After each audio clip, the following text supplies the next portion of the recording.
Hey everyone, welcome to another YouTube video with the metal shaping series. I am Chris Runge with Runge Cars, and we have filmed a series of videos on shaping to this buck. This is one of my designs I call the RS, and we are building two versions of this.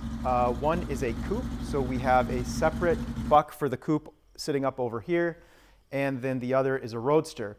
I have built a few of these cars already, but this is a brand new version where we've refined a lot of the design elements in the buck here. And so today we're going to look at the fender. In the last episode, we took these two fender halves and welded them together. And now we're going to focus in on finishing work on this fender.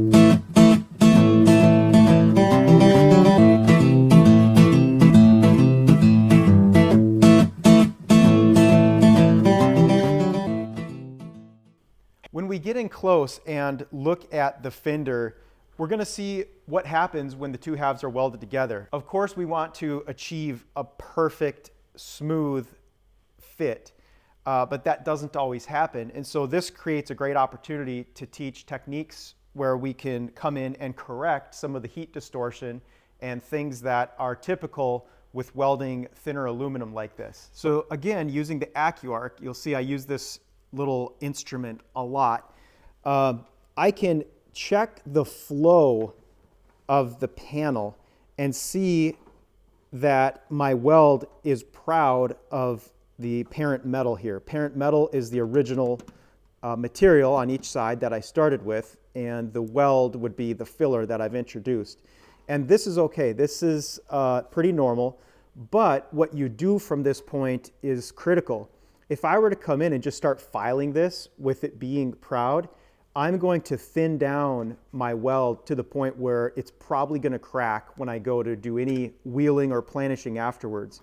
So the first thing I want to do when I see the weld with the rise in it like that is I want to just take and knock it down with a hammer and dolly.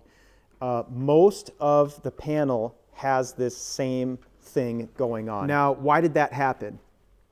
This happened because I flipped the panel over and laid a weld down the entire back side, and that caused it to peek out on the top like this. So the first thing I'm going to do is grab the hammer, grab a dolly that matches the radius nicely, and what's going to happen with that dolly, let's do a little drawing here. When I put the dolly on the back side, here's my panel right now. And let's just be a little bit dramatic with what we're drawing here. We've got the weld sticking up. I'm going to grab a dolly that touches on either side. Okay? There's what the dolly's going to look like. And by the dolly making contact here and here and me hammering here, we're going to knock that down until the weld is nice and flush. Then we'll come in and do our filing and sanding and cleanup.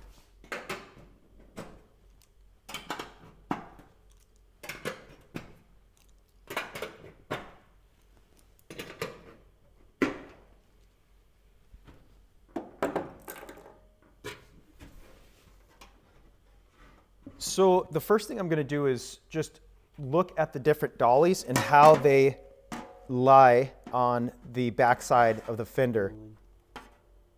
You can kind of get an idea of what you need to use based on the diagram I drew up. That gives you an idea of what this dolly's purpose is, and just by checking how it lies on the back side of the material here, you can get an idea of what's going to work.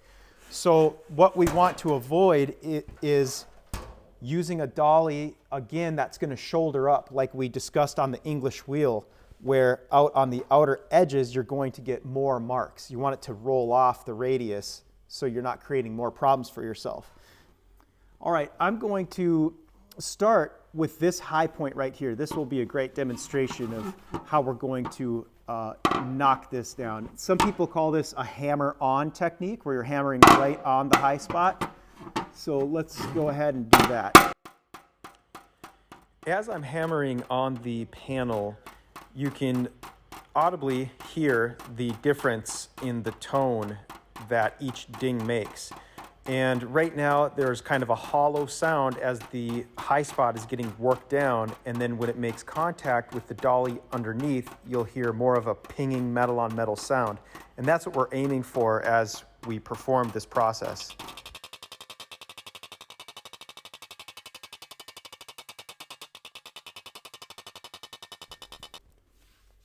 All right, so that's bringing it down much, much better.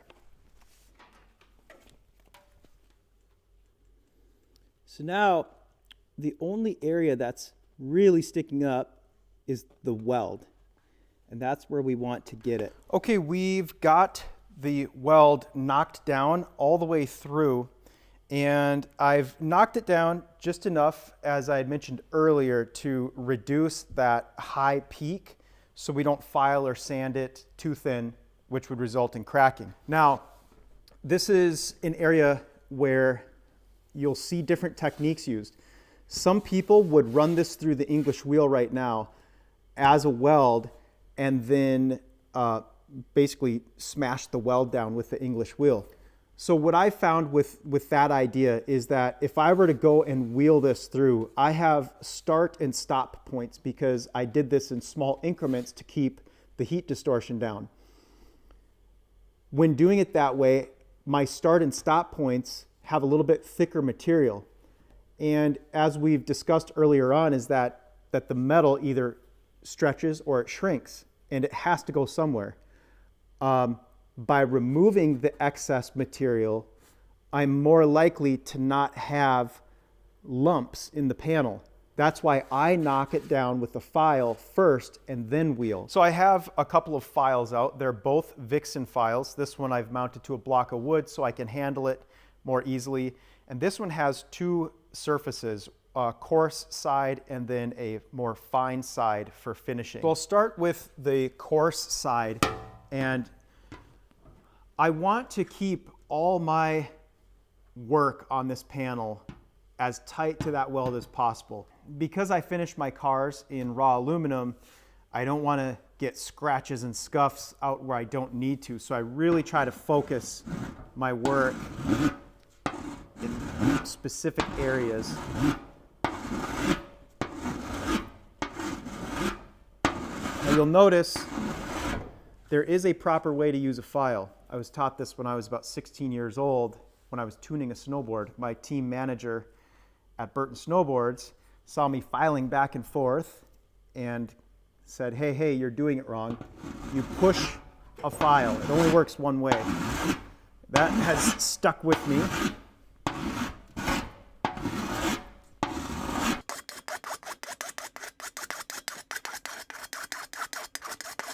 There's a tool called a weld grinder, and what it does, it has a wheel on each side that straddles the weld, and then a grinder that walks along, and you can set the depth on it and just walk right along, and it surfaces or planes the weld off. I don't have one yet, but I would like to get one.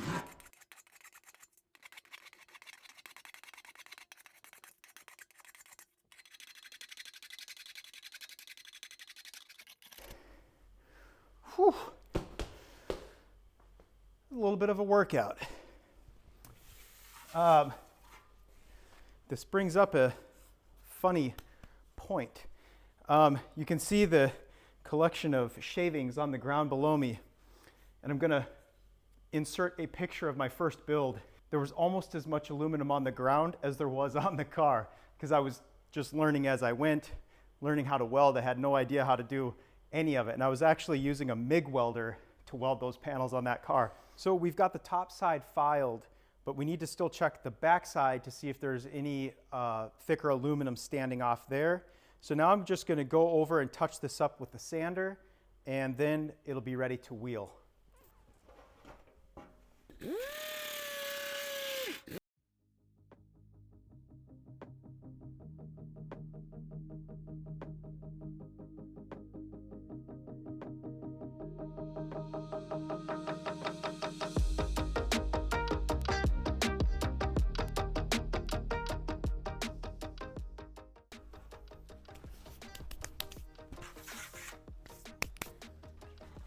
All right, so that took off. I just touched up a few of the remaining spots I couldn't dig into with the file on the top side, and then knocked down pretty much the entire backside. I want to get all of this dust off of here before I put this back in the wheel, because that will cause all kinds of issues, both with the wheel and with the finish on the panel. All right, now that we've got the weld knocked down, we are ready to wheel. I've got a lower anvil that is just broad enough that it isn't going to shoulder up or cause extra ridges on the outside of the weld, but I just want to go over this weld and smooth it out. And really what I'm trying to do is just basically use the wheel to planish right now. I'm not trying to put extra shape in. I'm just wanting to smooth it out, get rid of the little inconsistencies, and blend the two halves in a uniform manner. So I'm going to work my way down the other side here.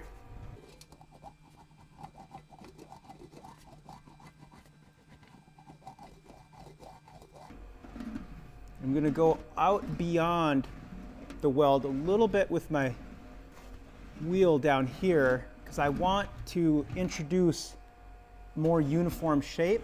It's peaking up a little bit right now. So I can tighten it up a little bit and get some nice shape brought in back here.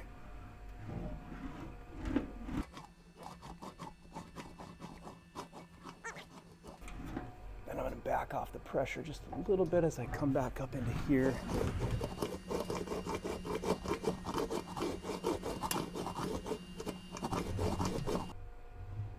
All right. So let's fit this back to the buck and check everything over. You can see we have a very nice smooth finish now, nearing the point where the next step would be cleaning things up with the sander and polisher.